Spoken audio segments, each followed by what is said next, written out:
I'm Vic Myers. Welcome to The Resistance. One of my favorite quotes of all times comes from President Franklin Delano Roosevelt. He said, "We have nothing to fear but fear itself." It was in his first inauguration speech in 1933. It was also his first step in leading our country out of the Great Depression. For the longest time, I only thought of it as a call to not be afraid in a time when there was a whole lot to be afraid of. Things like, can I feed my family?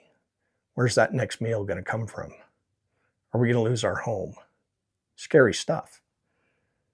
Nowadays, I think of it more as a warning. I like to imagine that FDR wasn't just talking about fears and emotion, but was warning us to be wary of those who would use fear as a means of control.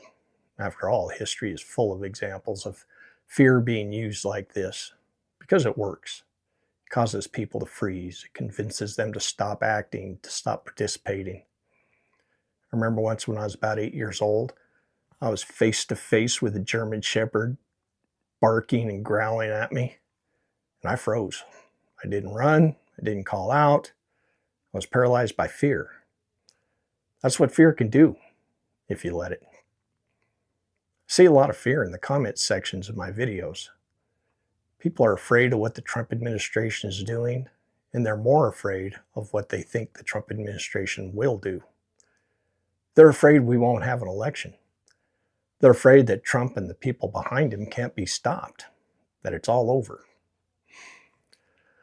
I know I bring him up often, but I've got to call back to Timothy Snyder again. In On Tyranny, he talks about how fear is one of the tools that gets people to give up their power. Not because it's taken from them, but because they willingly give it up. That's exactly what authoritarians count on. They don't need you to agree with them. They just need you to stop participating because you fear that resistance is futile, or you fear the consequences of resisting.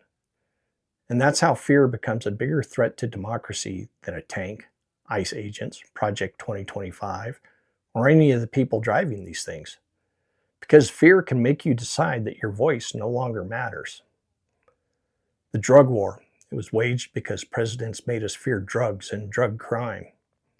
This led to a booming prison economy and minority populations being held down. The Patriot Act was passed just 45 days after 9/11 because we were made to fear that it was the only way to stop another 9/11.